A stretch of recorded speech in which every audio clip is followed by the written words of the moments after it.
let me continue the talk. On peut repasser sur l'écran, sur le tableau. So, in fact, so I will start with the blackboard. So last time I showed you that it is possible to compute every angular, so group integral of that type. And the result is amazingly simple. It looks like a sum over permutation signature. And basically, it looks more or less like a determinant, except that in the product, we have matrices. So it's, I don't know, call it matrix determinant, whatever. And all these matrices commute together. They form a commutative algebra. Let me explore a little bit more consequences of this theorem. First, in fact, the matrix M, X, Y, psi eta, if you expand it at large psi and eta, it's identity plus 1 over psi square eta square times the matrix A. That depends on the spectral parameters, plus O of 1 over psi of cube. Okay, on this matrix A of so the pi tilde coefficient is sum of I equals 1 to n of xi y pi over I if pi equals pi tilde.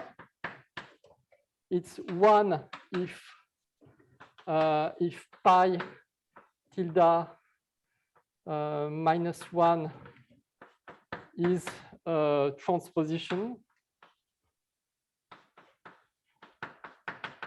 And it's a 0 otherwise. And it also commutes, so this matrix A also commutes with the matrix M's, of course, because it's the limit. And let me. Sorry for the interruption.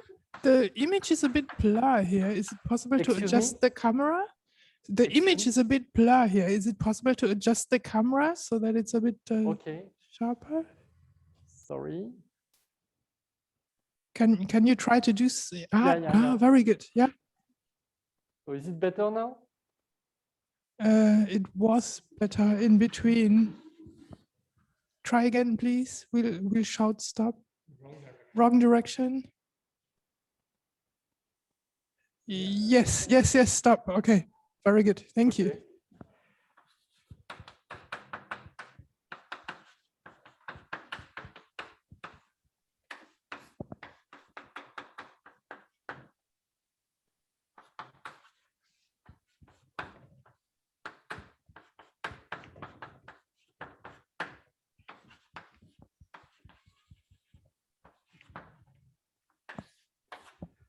So look at these matrices. All these matrices, they all commute together. They all belong to the same algebra of commuting matrices.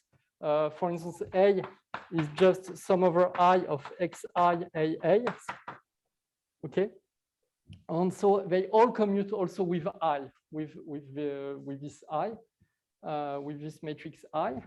So for instance, you have that this I commutes with A.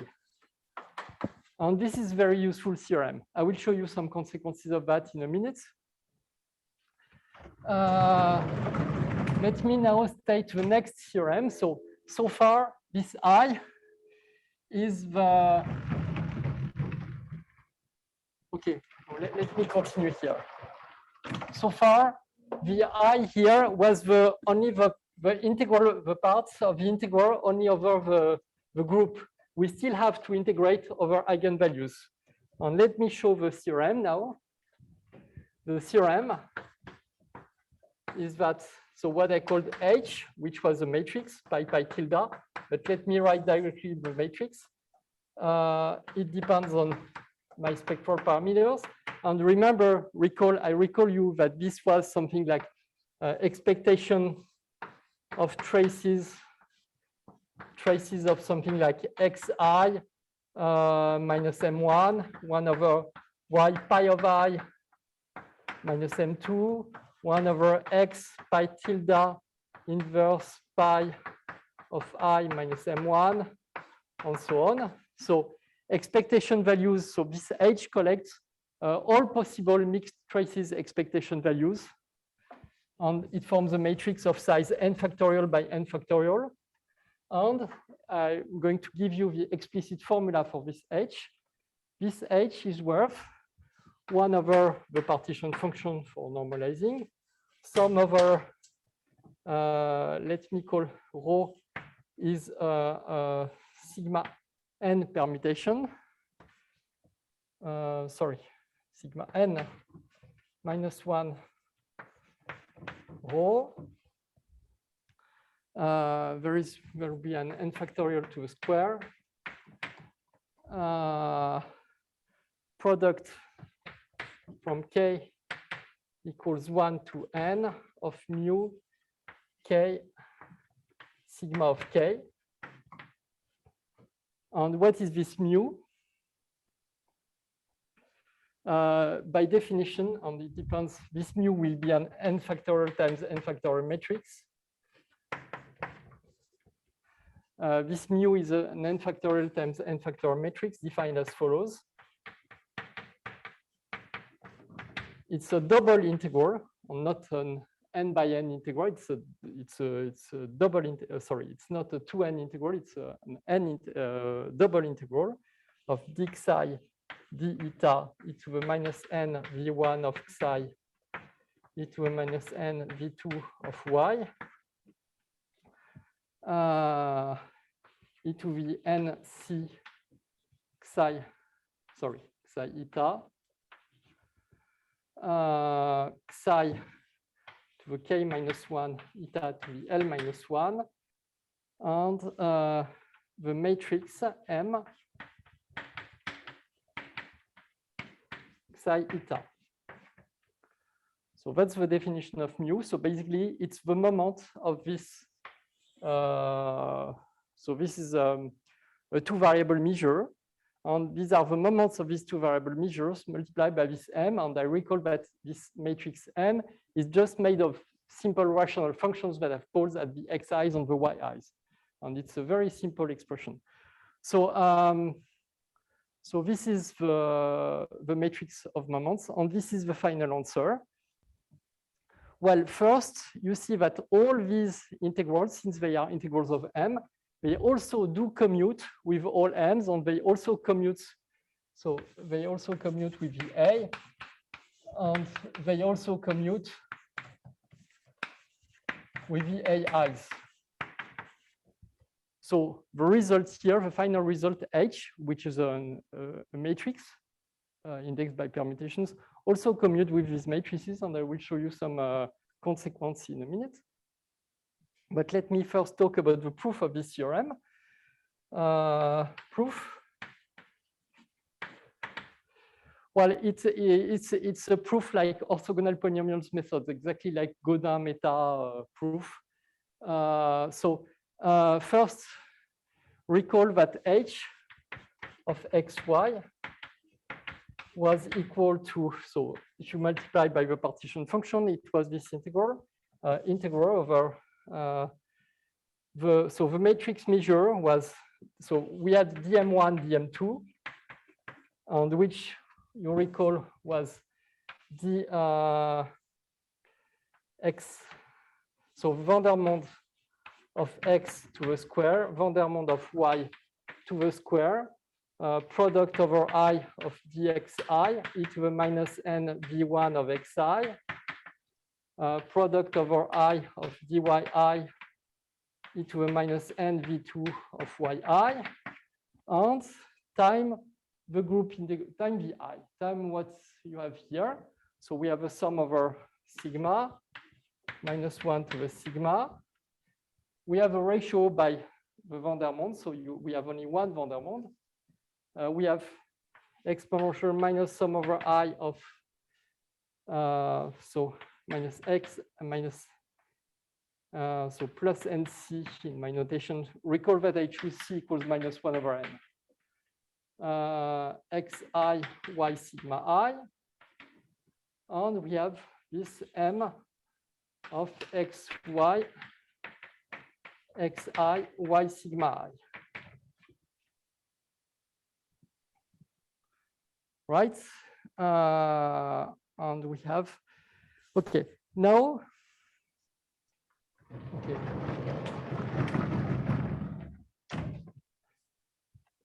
Now observe that the Vandermonde determinant can itself be written as a determinant. Well, once the name the Vandermonde determinant. So delta of x is product of xi minus xj, but it is also the determinant of xi to the j minus 1. And so it can be written as sum over some permutation rho minus 1 rho product over I of xi to the rho I minus 1. Right, so let's put that in the equation here. So ZH equals sum over sigma minus 1. So we'll have sum over rho. And since we have another Vandermonde, we'll have another permutation tau, minus 1 to a sigma, minus 1 to the rho, minus 1 to a tau. We'll have some integral, product over I, dxi, e to the minus n v1 of xi, e to the minus n v2 of yi, e to the nc xi y sigma I, m of x y xi y sigma I. Sorry, it was a big X on the big Y, not to be confused. And xi to the rho I minus 1 and yi to the tau I minus 1. Right. So first of all, let us, in the product over I here, let's replace by sigma I. Okay. So here it would be sigma I and tau sigma I of I minus 1. Let's recall tau to, well, let's recall tau sigma to tau. So basically we recall that tau. This removes this. Now let's so now we see that we have a product of independent 2x2 integrals,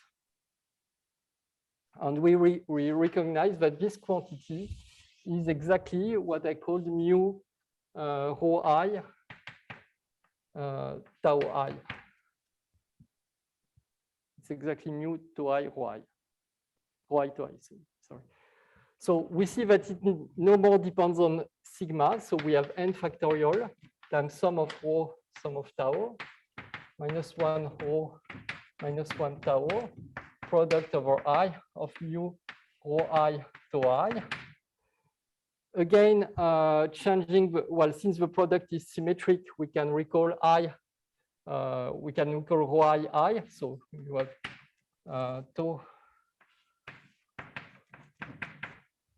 And again, changing tau to tau rho, we can replace it this way. And this removes that. There is no more rho dependence, so you get an n factorial to the square. And you get that. And you see that this is the determinant. Well, this is exactly what I wrote in the theorem. So we have proved the theorem. So what is interesting with this theorem? First, it gives the exact value of every mixed correlation, mixed traces correlation function. It gives an exact formula that involves moments. But another nice property of that formula is that so this matrix H has to commute with the matrix A. And let me show you, for instance, the example in n equals 2, what this implies. if you write what these matrices mean for n equals 2, this implies some nice properties, which are let me write it this way. The expectation value of trace of 1 over x1 minus m1, y1 minus m2, 1 over x2 minus m1, 1 over y2 minus m2 is equal to 1 over x1 minus x2, y1 minus y2 times expectation value of 1 minus 1 over Cn trace of 1 over x1 minus m1, 1 over y1 minus m2, 1 minus 1 over Cn trace of 1 over x2 minus m1, 1 over y2 minus m2. Okay, minus, and in fact the same thing where you change y1 with y2, so x1 minus m1 and 1 over y2 minus m2 and 1 minus 1 over Cn trace of 1 over x2 minus m1, 1 over y1 minus m2. All right. So this kind of equality, is an equality between a moment where you have a product of 4 objects. It can be written in terms of traces where you have only 2 objects. So it's typically also the kind of relationship you have in free probabilities. And here it just comes from the symmetry coming from the group integral. So it's just a symmetry of the UN integral. Okay. Now let me move to the next part of my talk.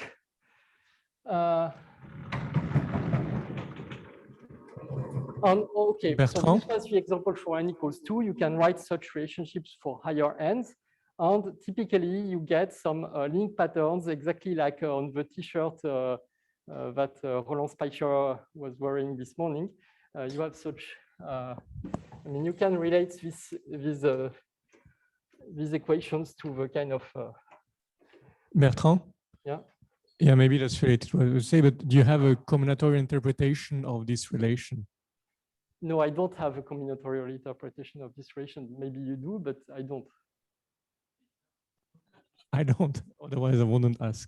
Okay, no, I do not know. So in fact, I'm coming to maps now. So now I'm going to talk about maps. So both sides are generating functions that count certain types of maps.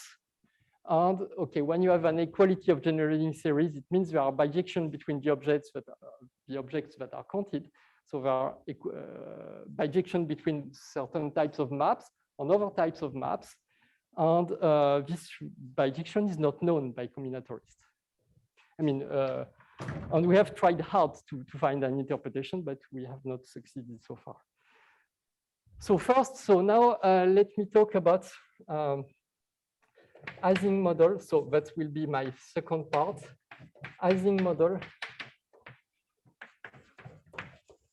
on maps. So first, I need to talk about formal integral. So what is the relationship to matrix models?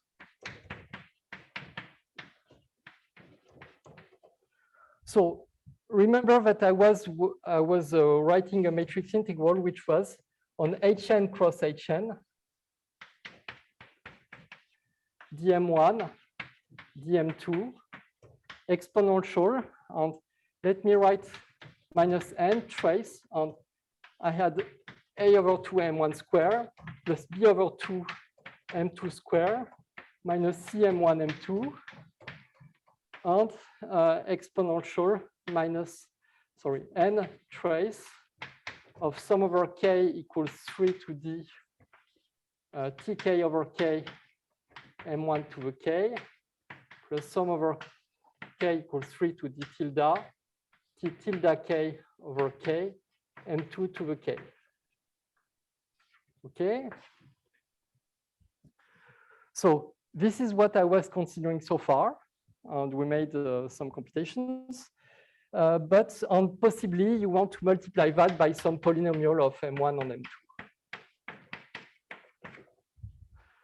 Right? Well, there is a general theory of how to relate that to combinatorial problems. And the idea is that you need to separate the quadratic part in the exponential and the non-quadratic part. So the very general framework is the following.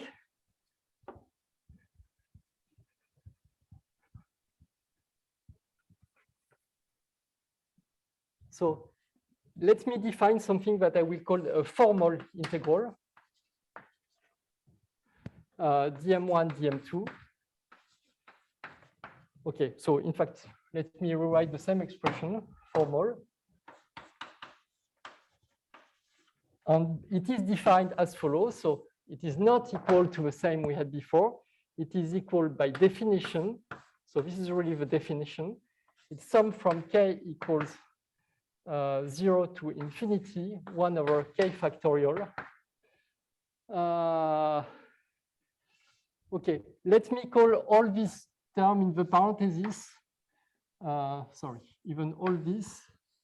It's a polynomial, you see, it's a polynomial of M1 on M2, but it starts with degree 3. So let me call all these things the pole larger than 3 of M1 on M2. It's all this n trace, blah, blah, blah. So integral over, now you take Hn cross Hn. And all these parts, let me call it 1/2 of Q of M1, M2, so the quadratic part. So exponential, so dm1, dm2, exponential minus 1/2 Q of M1, M2. And this polynomial 3 to the power k, and times this other polynomial of M1, M2.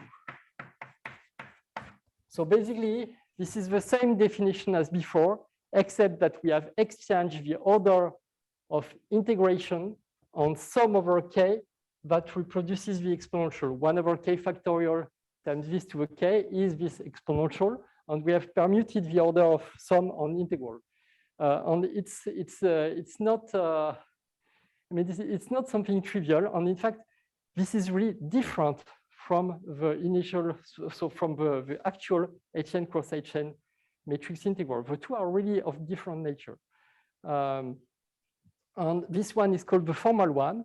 And every time you have an integral like that with a Gaussian part, exponential quadratic, times polynomial. So this is a polynomial moment of a Gaussian integral. And by the Wick theorem, well, let me call it Wick-Isserly theorem. Then every polynomial moment of Gaussian integral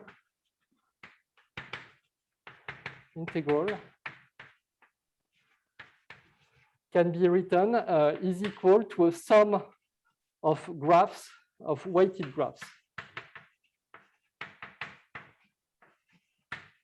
So it's equal to a sum of our graphs onto which graph you associate a weight, and this gives a value, and the value is equal to that integral.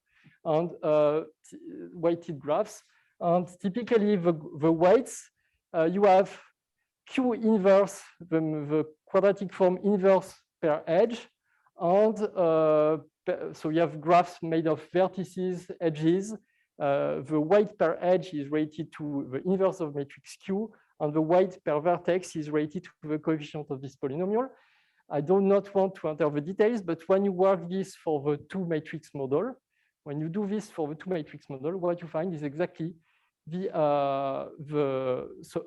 some maps that can have two colors. So now let me move to my slides. Just a minute.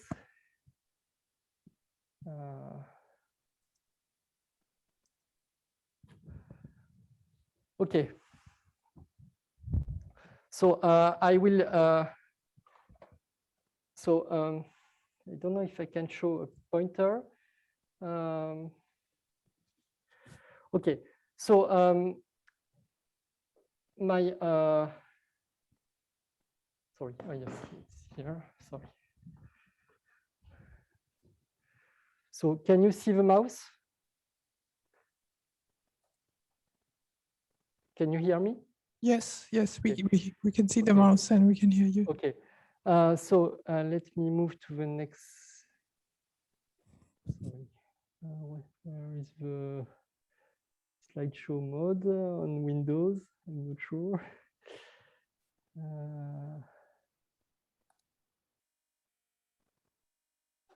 Okay, excuse me, I'm not familiar with this computer.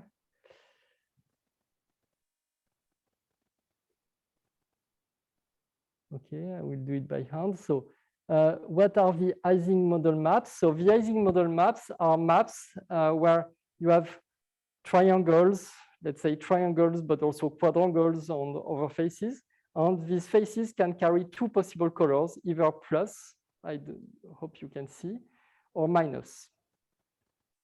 And these are the rules to construct the map. So you have a certain number of triangles that carry a plus. You have a certain number of quadrangles that carry a plus, a certain number of pentagons that carry a plus, and so on. You have also triangles that can carry a minus, quadrangles that can carry a minus, and so on.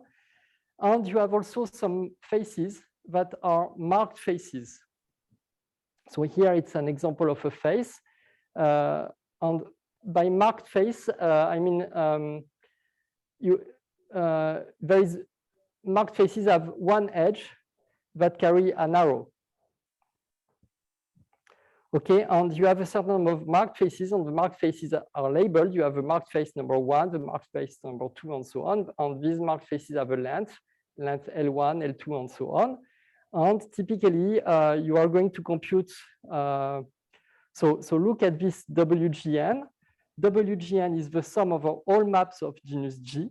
That can be drawn in genus G. So this one in this example is drawn on the plane. It's genus 0, but you can draw some on the torus or and so on. And the weight that you associate to it is T3, the coefficient T3 of my polynomial V1, multiplied by the number of triangles that carry a plus, T4 by number of quadrangles that carry a plus, and so on, and T tilde 3 per triangle that carry a minus, T tilde 4 by quadrangle that carry a minus, and so on. And for the labeled marked faces, you put 1 over x1 to the length of the first marked face plus 1, 1 over x2 length of the second marked face plus 1, and so on. And what makes it really interesting, the relationship to the Ising model, is that you have also a weight per edge, and you put a weight C++ per edge that are between plus and plus faces. So an edge that separates 2 plus has a weight C++, an edge that separates 2 minus has a weight C minus minus, and an edge that separates a plus and a minus has a weight C plus minus. So this is our model of maps, and typically we want to count, to take the sums over such maps. And what I claim is that this sum is exactly equal to the formal matrix integral that I was describing before. Okay. But here, the marked faces, so see here, the marked face has only plus on its boundary. So it will be related to non-mixed traces. We shall also be interested in faces with non-uniform boundaries, and that will correspond to mixed traces. Well, first, before going further, let me rephrase, let me put this model in a little bit different way. So the same WGN, so the same partition function, can be obtained from another model of maps, which is the following. So you have the same, more or less the same ingredient. You have triangles, quadrangles, and so on, that will carry the same weights, T3 to the power number of plus triangles, T4, and so on. 1 over xi per marked length of marked faces, and so on. But now in this model, I have an extra piece, a diagon, which has one side of color plus and one side of color minus. So this is an extra piece compared to the previous model. And now also in these maps, I do not allow to glue faces together if they along an edge if they have different colors. So I allow only same color on both sides of an edge, but I allow this piece that somehow allows changes of colors. So this diagon allows the changes of colors. And now I take a sum over all such maps with nearly the same weight, but now I put a weight 1 over A per plus plus edge, 1 over B per minus minus edge, on the weight C per diagon. For each diagon, I put a weight C. And I claim that if these weights A, B, C are related to my weights C plus plus, C plus minus, C minus minus by this relation, so this matrix is the inverse of that one. So I claim that if they are related by this relation, then the generating functions that I'm computing here are exactly identical. They are the same. Okay. The explanation is very simple.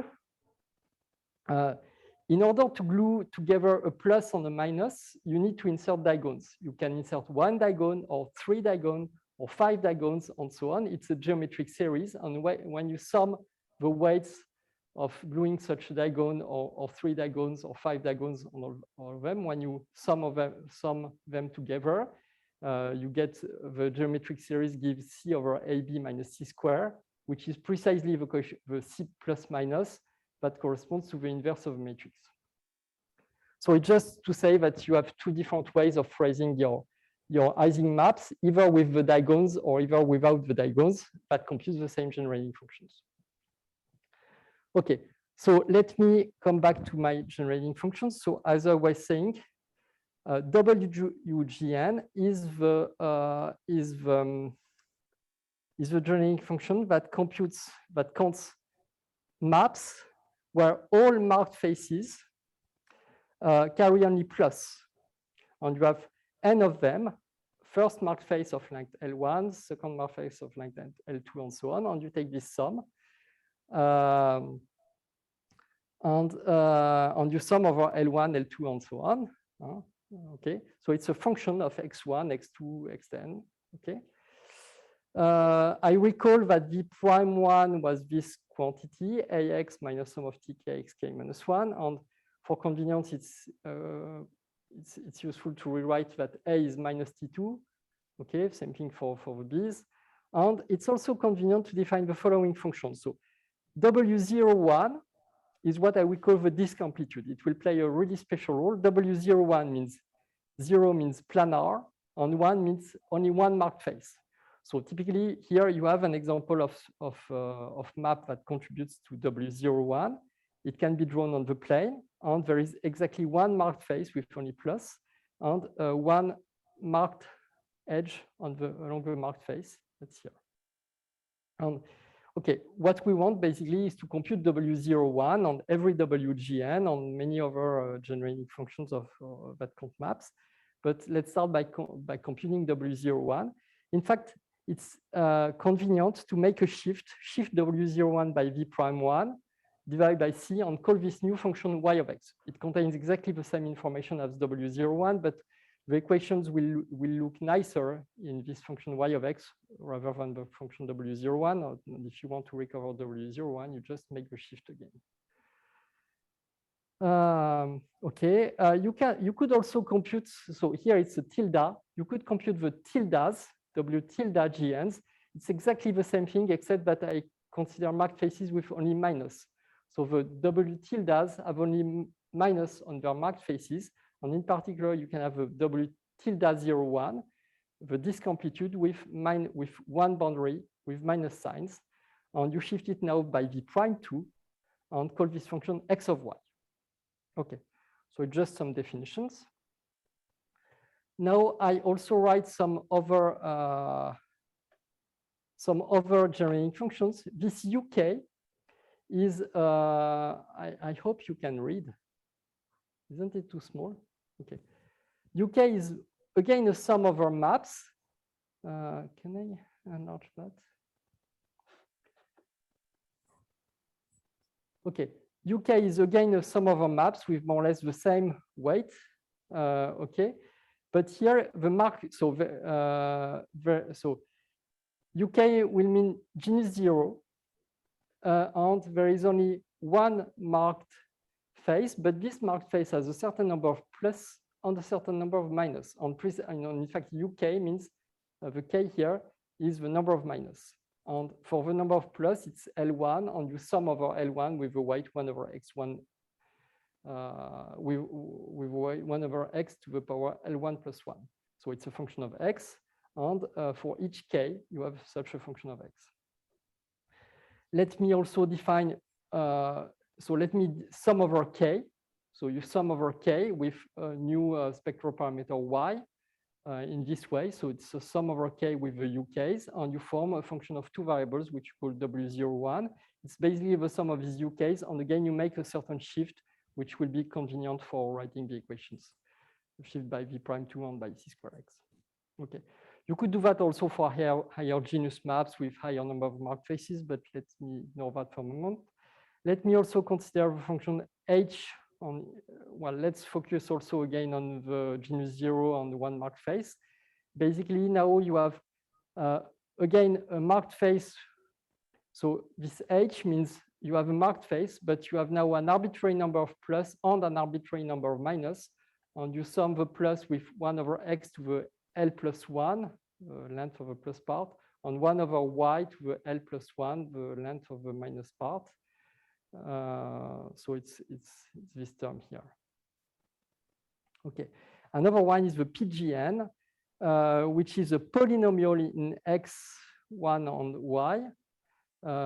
Again, focus on the genus 0 and n equals 1 case, so you don't have this. You don't have these other faces in the denominator. And again, it's a sum over maps with a certain number of plus and number of minus, but the number of minus and the number of plus is maximum equal to d minus 2 or d tilde minus 2. So it's a polynomial in x and y, this PGN. It will be important. Okay, this H is the one I was doing on the blackboard a minute ago. It's the one I've computed a minute ago. It's the one that has an arbitrary number of faces, and all faces are mixed faces. So each face can have a certain number of plus, a certain number of minus, a certain number of plus, a certain number of minus, and so on. And you collect all of them to form a matrix indexed by some pi and pi tilde that correspond to how you go from one component of the edge to the next. Okay, so these generating functions defined with maps are more or less the same I was considering with the two matrix model. Now, let me try to compute them, and we shall write tut relations. No, sorry. How can I go to full screen? Okay, does anyone know where is the slideshow button here? Well, okay. Okay. Tut equations are equations. So typically, it's what Elba was doing for the one matrix model. So without plus or minus on the faces, but typically it's the same kind of thing. So we have this generating function UK of x, which is the generating function that computes maps, where that are planar and with only one marked face. So in fact, in this picture, I put the marked face on the exterior, and the rest of the faces in the interior. So the marked face is the one that is exterior, and it has a certain number of plus on its boundary, and it has exactly k minus on the boundary. And the marked edge is the first plus that follows a minus along the boundary. So I want to compute the number of such maps, and I will do by recursion on the number of edges. So Tut's equations are recursion on the number of edges. So what happens when we remove the marked edge? So you erase the marked edge. There can be several possibilities. On the other side of the marked edge, you can have some gone, some plus gone, a j gone, and then it has weight tj. And that corresponds to that term in the generating function. Another possibility when you erase the marked edge is that on the other side of the marked edge, there is the digone. And when you erase the diagon, you increase the number of minus by 1. So basically, you get the UK plus 1 with the weight C, because this is the weight of the diagon. And another possibility is that on the other side of the marked edge, you have the marked face itself, like that. And when you erase it, you get two disconnected maps. One that has, again, K minus on its boundary, and one that has only plus on its boundary. And in terms of generating function, this gives this product, UK times W01 times the disk amplitude. Okay, and the initial terms mean that in this recursion on the number of edges, you have to be careful about what happens for very small number of, for when the length of the face is small, you have to be careful. So basically to the initial conditions in the recursion, and that corresponds to adding some polynomial of x that I'm not going to write. You see that these relations, can you use them to really compute these functions UKs? Well, not really, because you see that each time you increase k by 1, and so you have an infinite number of equations, but none of them, I mean, they don't close because each time you increase k by 1. So to close them, you need another equation, and the other equation is now consider U1, so the generating function of maps that have exactly one minus sign on the boundary. And now erase the edge with a minus sign. What happens? On the other side, you can have a j-gon with a minus. So you get this weight t tilde j and some uj minus 1. Or you can have a diagon. And if you have a diagon, you see that now you have only plus signs. So you get c times the disk amplitude, and again, minus initial terms. If you put everything together, you can find a closed equation for the U01. So basically, you sum over here, you sum over k, and you find a closed equation for U01, which is this equation. I just ask you to believe me, but it's the equation you find. Now, this equation is really nice. It allows to solve the problem. Why? So this is the equation you get. But this equation is valid for every x and every y. In particular, you can choose the small y to be related to x by the function y of x. So basically, you choose small y equals big Y of x. This cancels the left-hand side. Well, this is also known in combinatorics as the Kernel Method by Bousquet-Melou and co-authors. So just choose y to be y of x, the left-hand side cancels, and then it implies that the right-hand side where you place small y by y of x must be 0. So what you get is this equation. And look at it. It is a polynomial equation in both x and y of x. So it's an algebraic equation. It means that y of x is solution of a polynomial equation. It means that y of x is an algebraic function of x.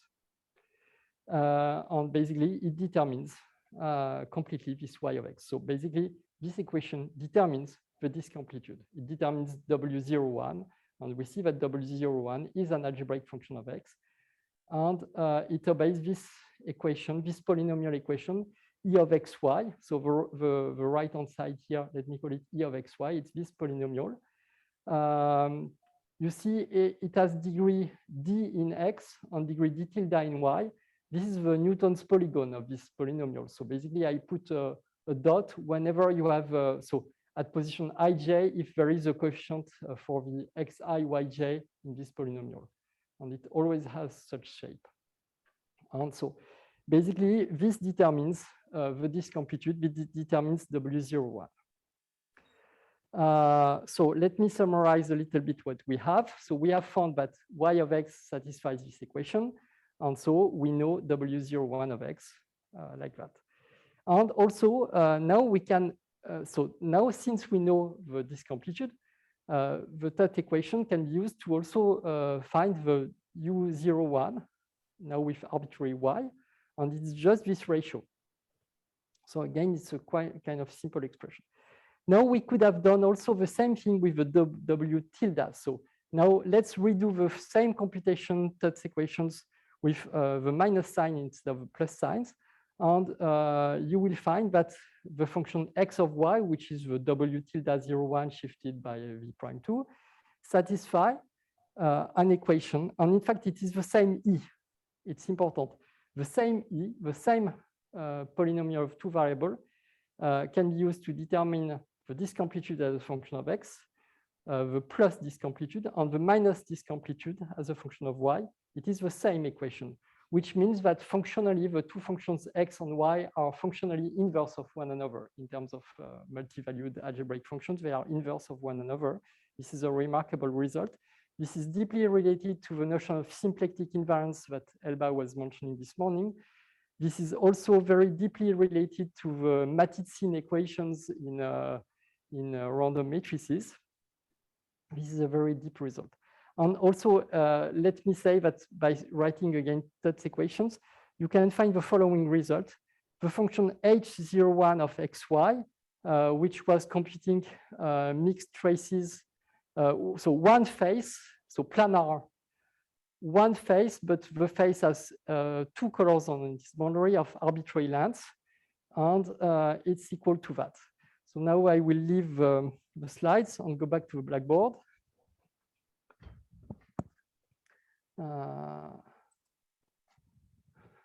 Okay, and I will start again from there. So the relationship between maps and matrix model, and formal matrix model, is that, so for instance, in the formal matrix model, so I defined Wn of x1, xn was the cumulant expectation value of trace of 1 over x1 minus m1 trace of x1, xn minus m1, so only m1s. It is, so as I said, it is a sum over maps, and the weight is 2 minus 2g. So 2 minus 2g minus n, sum from g equals 0 to infinity of wgn of x1, xn, where this quantity is maps, is what I just wrote. It's the generating function for maps that have genus G and n marked faces with a plus. Okay. Similarly for all the others, and for instance, on what I will call, and you see that W01, planar one, G equals 0, is somehow the leading term in the large N expansion. It's also called the planar. So in the formal matrix model, you can call it the planar limit. This is also what people are interested in free probabilities. You want to extract the large N limit. Here it's formal large N limit, but you can extract it. Okay, and okay, so I will say that W0, so W0n of x1, xn, let me call it the planar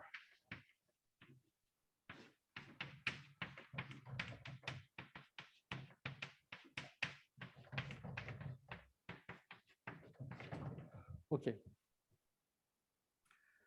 Okay, and otherwise it would be, I mean, the GIF term in the 1 over n expansion would be the genus G term. Okay.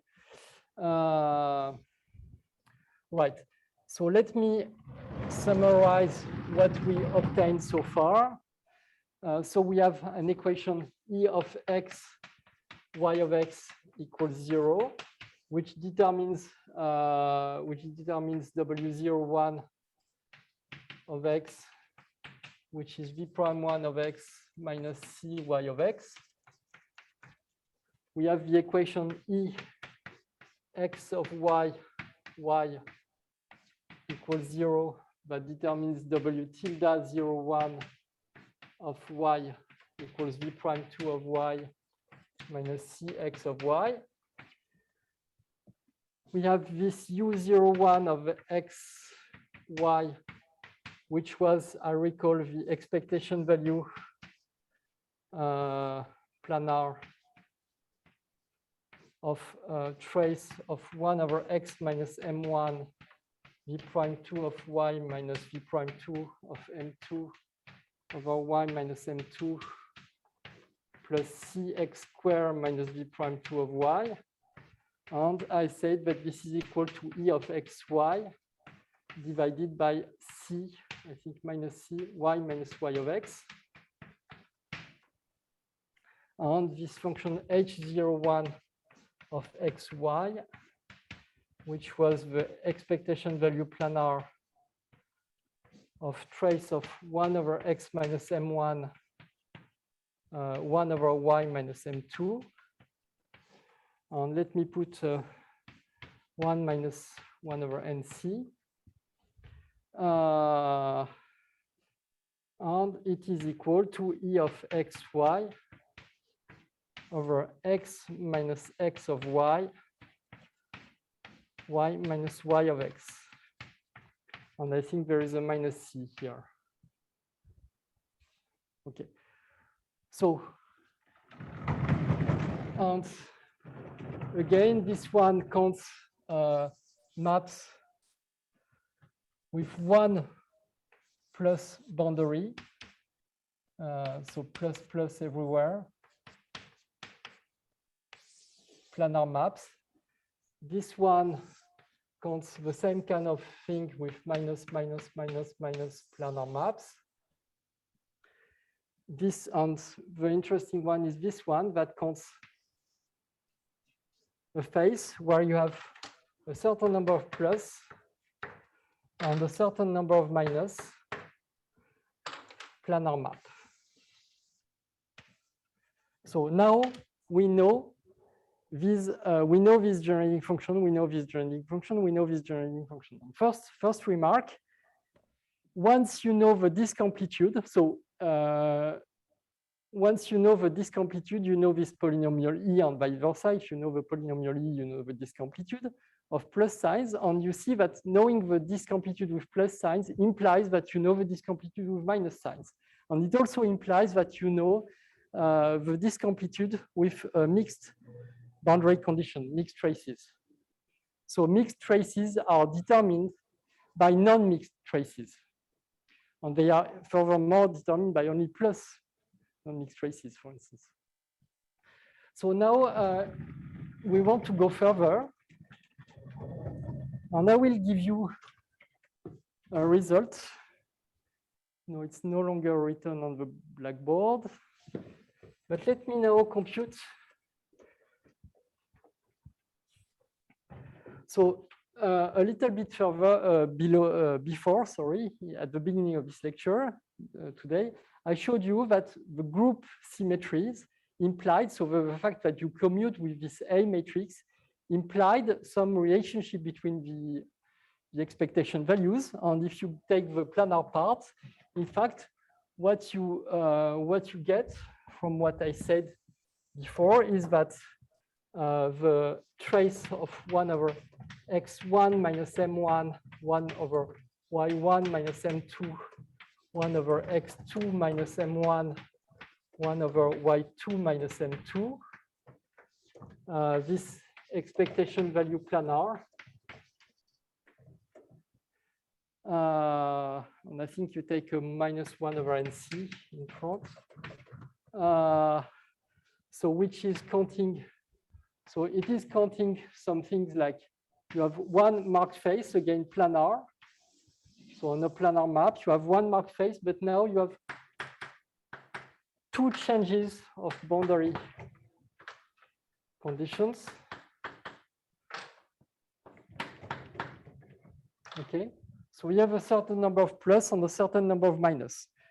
The x1 is, and you have a marked edge. So basically, all this part is correct. So if you have L1 such things, it will be weighted by x1 to the L1 plus 1. So all this red part will be associated to the variable x1. So let me redraw this picture in this way. So this is, so let me put the marked face as a circle. And this is the map. On this circle, you have the variable x1, the variable y1, x2, and y2. Okay? Whereas this one, the h01 was counting objects where you have just an x1, an x, and a y. On this one, we have computed it is equal to this quantity. So now group integrals tell us that this quantity is equal to 1 over x1 minus x2, 1 over y1 minus y2, times h01 of x1, y1, h01 of x2, y2, minus h01 of x1, y2, h01 of x2, y1. And that's it. Okay, so basically this formula, which came from the symmetries of the UN integral, tell us that the generating function of such maps is related to the generating function of these maps by a very universal formula. You see, this formula it does not depend on the potentials, for instance. It does not depend on the t case or on the t tilde case. It's a very universal formula. Also, you see that this generating function is a product of h01s with typically it's a product of h01 of xi, y sigma I,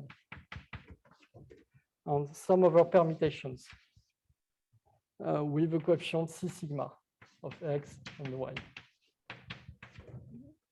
Product from I equals 1 to n. And in fact, this will be general. In fact, again, by group symmetry, or I mean, okay, this equation which I'm writing here can be deduced from the group symmetry. It can also be proved by Tutt recursions, exactly the same kind of Tutt recursions by removing edges and so on. But basically, it can be written just as a consequence that it commutes with a matrix A.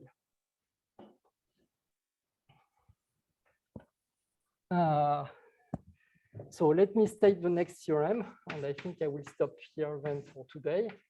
So if we define, so the expectation value of, so planar again, of trace of 1 over x1 minus m1, 1 over y1 minus m2, 1 over x2 minus m1, and so on, 1 over yn minus m2. Okay, so which is associated to this kind of boundary.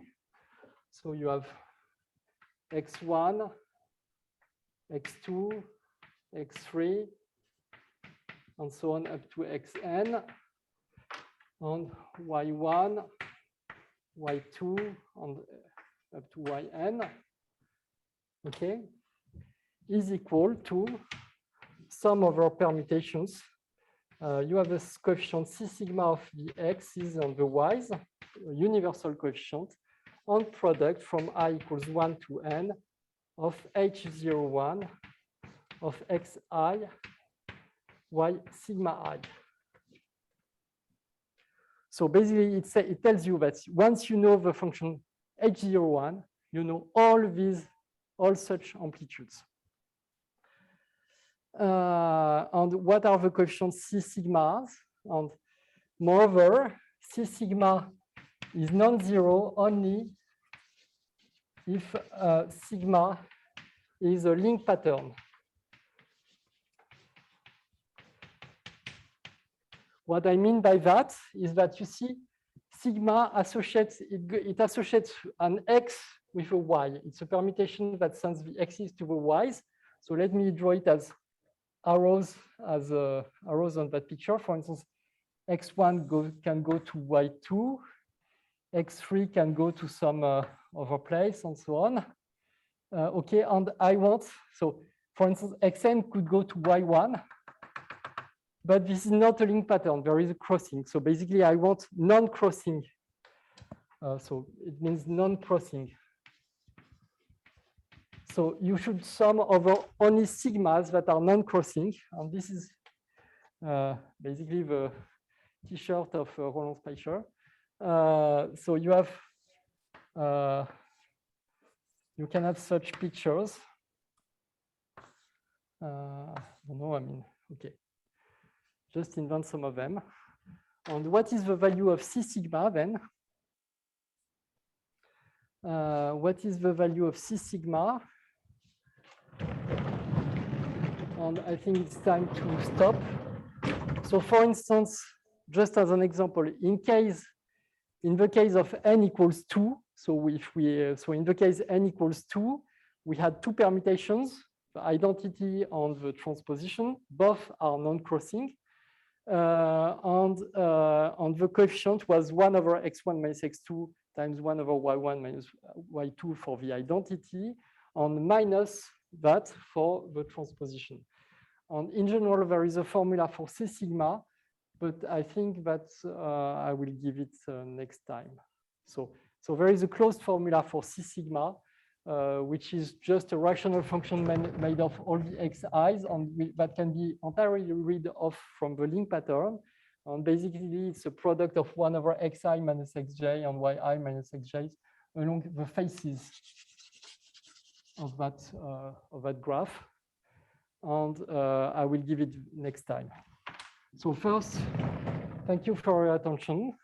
And I just want to comment what I'm going to do next time. So next time, so here you see I'm computing only this kind of mixed traces. So we have only one trace, fully mixed, but genus 0, but I'm considering only the genus 0 part on only one trace.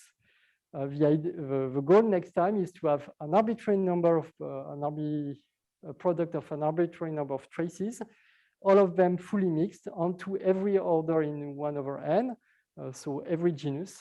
And for that, we shall need some recursions that look very much like the topological recursion.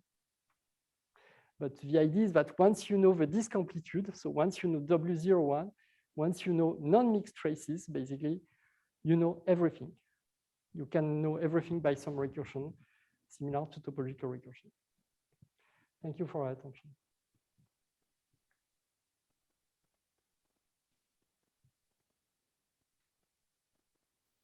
In fact, I cannot hear you.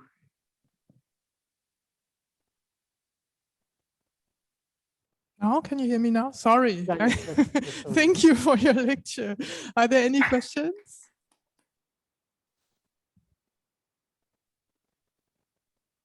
What about the Zoom audience? Any questions from the Zoom audience?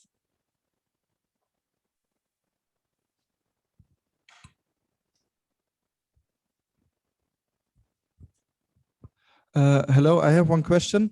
So you said for arbitrary number of boundaries, mixed boundaries and genus, you have this Tut-like equations, but do you have the same theorem that you, I don't know, can give an explicit expression, not only in recursive? No, it's not as explicit. However, what we have is that the symmetry, so the commutation with the A matrix holds to all orders. And for any number of traces, this commutation relation with the M on A matrices is an extremely powerful tool. And basically, it says that many expectation values are related together, and eventually it says that any expectation value can be related to only expectation value of the type trace of a bilinear, I mean, trace of only two things. Is an explicit expression known for two boundaries, for two mixed boundaries? Yes. Okay. I've got a question for Bertrand. It's Jamie Mingo here from Canada. So in the upper right-hand corner of the board you're standing in front of right now, you shaded in one of the little regions between the lines marking the non-crossing partition. Sorry, I'm not sure I. Yeah, that upper right-hand corner, that Yeah. picture you drew, yeah, you shaded in. Yes. So, Here, you mean? right, yeah, so is that just, I mean, there's a convolution formula for when you have freely independent random variables where you do one non-crossing partition on one of them and then the Crevasse complement on the other one. Yeah. And that's how the Crevasse complement, it's the region in between the lines. So is that what you're doing in that picture? I think so. I mean, yeah. okay, we should discuss together. And I did not give a formula yet. So I'm just saying that we have this formula. So this mixed trace in the planar. So what I call planar is exactly what you call free probabilities. Yeah. Okay, I think it's exactly the same thing. Right. So I'm just saying, so the theorem that I mentioned here is that it is a sum over all non-crossing partitions with a certain coefficient, which is a rational function, times this product. And now this coefficient, I was just saying that it's zero, it's non-zero only if it's non-crossing. And I said that I will give a value next time. And I think that's what your question is about. I was not, I mean, it's a little bit long, so I cannot do it in 5 minutes. But Sure. I want to give a value, and the reason why I shaded these faces is that the value of this C sigma is a product over faces. Okay, yeah, that looks like next time I will say exactly which Crevasse product and it complement. satisfies the recursion, and hopefully it's the same as what you have in free probabilities, but I didn't check.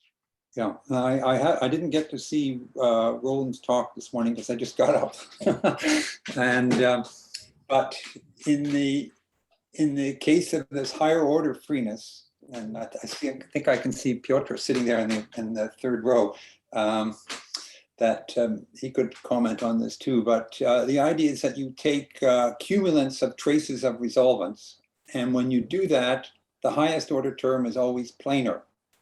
Yeah. And so, and then you can go backwards. I mean, once you go the cumulants, then you can go back and get the moment. So the idea is you switch to cumulants, and then at each level, the thing that you're interested in is always planar. And so you never go outside the case G equals 0. It's just that you have many more faces. The number of faces will go up, but it's always genus 0. I mean, that's sort of the idea of the theory, is that everything can be reduced to a genus 0 case by taking enough cumulants. So if you don't mind taking lots of cumulants, you can always reduce it to genus 0, which is, I think, kind of interesting. But maybe Roland has talked about that this morning. I haven't had a chance to watch his talk yet.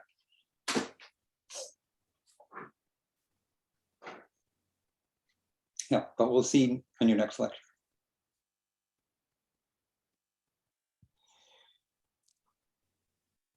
Okay, any further questions or comments?